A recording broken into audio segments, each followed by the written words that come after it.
हम health time show में आपका स्वागत करते हैं। मैं सोनाली सिंह और आपका न्यूज़ टाइम मीडिया में स्वागत है। हम लखनऊ के केजीएमयू अस्पताल में मौजूद हैं और हमारे साथ डॉक्टर संजीव गुप्ता जी हैं। ऐसे तो हम हमेशा देखते हैं कि आंखों की समस्या या बहुत सारी ऐसी बीमारियां हैं जो लोगों को अपनी चपेट में ले रही हैं, लेकिन आंखें जो कि बहुत ही ज़्यादा नाजुक होती हैं और इनकी समस्याएं आजकल बहुत ही ज़्यादा बढ़ती जा रही हैं। आंखों में एलर्जी होना, आंखों से पानी आना या फिर आंखों में चश्मा, ये सारी चीज़ें आजकल कॉमन हो गई हैं। लेकिन आंखों की एलर्जी क्यों होती है और इसको कैसे क्योर किया जा सकता है, इस विषय पर आज हम बात करेंगे। सर, सबसे पहले आपका स्वागत है। सर, आंखों में एलर्जी ये क्यों होता है और सबसे जल्दी, मेरे ख्याल से ये सबसे जल्दी होता है, तो क्यों होता है?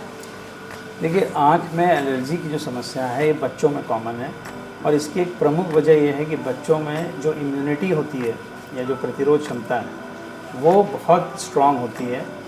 और बेसिकली एलर्जी का मतलब ये होता है कि शरीर आपका जो फॉरेन पार्टिकल्स या फॉरेन सब्सटेंसेस हैं उनके प्रति सेंसिटिव है। और चूंकि छोटे बच्चों में एक्सपोजर, जिसको हम लोग टेक्निकल वर्ड है एंटीजन, जिससे हम लोग एलर्जी ट्रिगर होती है, और एंटीबॉडी वो जो शरीर बनाता है एंटीजन के रिस्पांस में, जो उस एंटीजन को न्यूट्रलाइज करने के लिए यूज़ होती है। छोटे बच्चों में चूंकि एंटीजन का एक्सपोजर कम होता है तो जो भी फॉरेन बॉडी उनके संपर्क में आएंगी उससे वो सेंसिटिव हो सकते हैं। जो इम्यून सिस्टम है वो सोचता है कि इससे लड़ना है, पर इस प्रक्रिया में जो भी वो रिएक्शन देता है शरीर, उसी से एलर्जी होती है।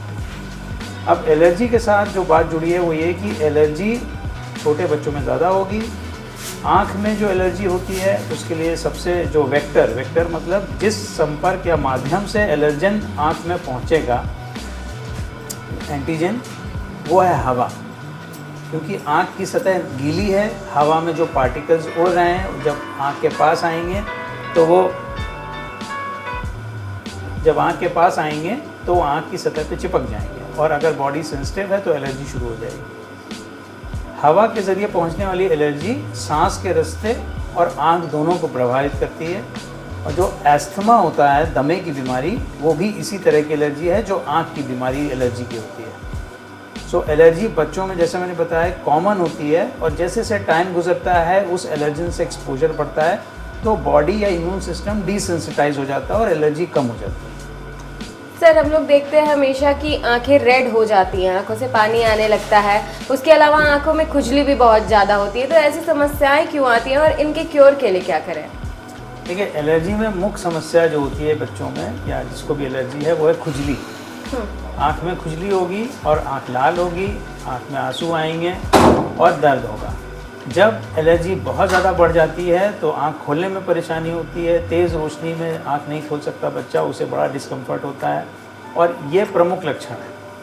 और जब एलर्जी बहुत ज़्यादा बढ़ने लगती है तो आँख में जो कॉर्निया है उसके चारों तरफ कुछ स्पॉट्स या दाने निकलने लगते हैं और जो बच्चा आँख बराबर रगड़ता है उसको एक और समस्या होती है, केराटोकोनस।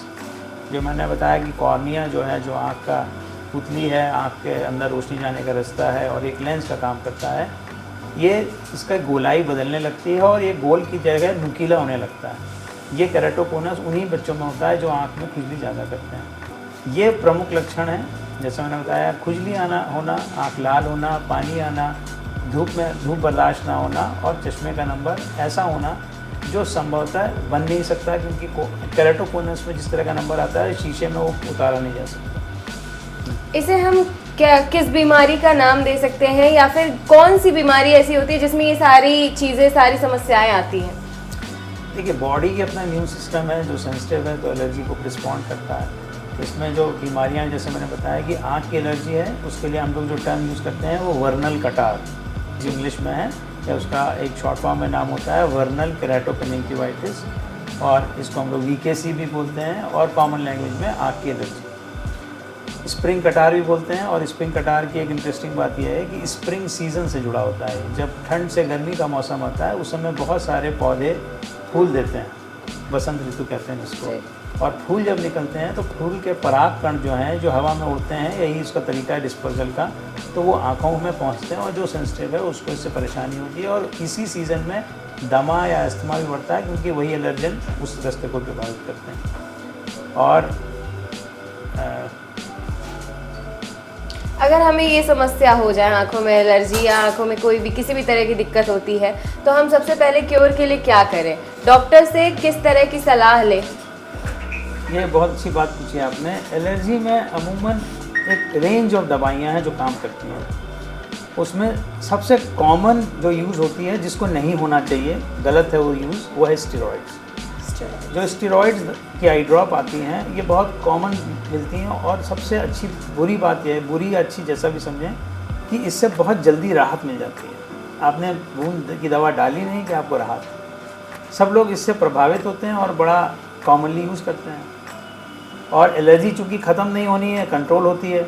जब भी आप एलर्जी से प्रभावित हैं तो एलर्जी वाले माहौल में जब भी जाएंगे तो परेशानी होगी। कहने का मतलब ये है कि दवा बहुत अच्छी है, काम करती है तुरंत, और चूँकि बीमारी ऐसी जो ख़त्म नहीं होगी तो बराबर डालनी पड़ती है दवा। लेकिन स्टेरॉइड की अपनी समस्या क्या है कि स्टेरॉइड डालने से मोतियाबिंद हो जाता है आँख में और ग्लूकोमा हो जाता है। ये दोनों बीमारियाँ ख़राब हैं, और छोटे बच्चों में अगर हो जाएंगी तो ग्लूकोमा और कैटरेक्ट, मतलब आँख चौपट हो गई। तो स्टेरॉइड जो बहुत कारगर दवा है, लेकिन उसके साइड इफ़ेक्ट की वजह से वो चॉइस नहीं हम लोगों के लिए। तो ये मैंने इसलिए आपको बोला, ये कि संदेश आपके माध्यम से पहुँचे कि स्टेरॉइड नहीं डालना है जी। उसके बनस्पत जो ज़्यादा सेफ दवा है, क्योंकि एलर्जी कंट्रोल होगी, ख़त्म नहीं होगी, तो दवा बराबर चलानी पड़ती है। वो है, हम लोग कहते हैं एंटी हिस्टामिनिक। हिस्टामिन एक केमिकल है जो रिलीज़ होता है एलर्जी के रिस्पॉन्स में, उसको एंटागोनाइज करने के लिए दवाइयाँ हैं, जिसमें से कॉमन मॉलिक्यूल होता है ओलोपेटाडीन। और मैं ये कहूँगा रादर की दवा का नाम गिनाने की बजाय कि आप अपने डॉक्टर को दिखाइए। डॉक्टर आपकी बीमारी पहचान के सही इलाज लिखेगा और आपको गाइड भी करेगा कि इसमें करना क्या चाहिए। लेकिन घरेलू उपचार के रूप में जो व्यक्ति कर सकता है वो ये, जैसा मैंने बताया, फूल पौधों, घास, इससे एलर्जी बहुत कॉमन है बच्चों में, तो उससे बचें। सर, ऐसा मतलब खान पान का भी कोई खास ख्याल रखना होता है? नहीं, खाने में जो चीज़ें हैं वो एलर्जी आँख में नहीं करेंगी। अगर किसी को खाने की चीज़ से एलर्जी है तो शरीर में फ़र्क आएगा, स्किन में चकत्ते आ सकते हैं, स्किन में खुजली होगी, लेकिन आँख में प्रभाव नहीं आएगा। आँख में एलर्जी हवा के माध्यम से ही पहुँचती है। तो स्प्रिंग के मौसम में आंखों में एलर्जी होना कॉमन है, क्योंकि हवाओं से ही डायरेक्ट आपके आंखों में जो नमी होती है उस पर इफेक्ट होता है और उसकी वजह से आपको एलर्जी हो सकती है। लेकिन मार्केट में जो सबसे ज़्यादा दवा उपलब्ध है वो है स्टेरॉइड, उसका इस्तेमाल ना करें। डॉक्टर्स का साफ यही कहना है कि वो क्योर तो करती है लेकिन हमेशा के लिए नहीं। डॉक्टर से सीधा कंसल्ट करें और उसके बाद ही जो दवाइयाँ हैं उनको अपने उपचार के लिए इस्तेमाल करें। कैमरा पर्सन रवि के साथ मैं Sonali Singh, news time media, Lucknow.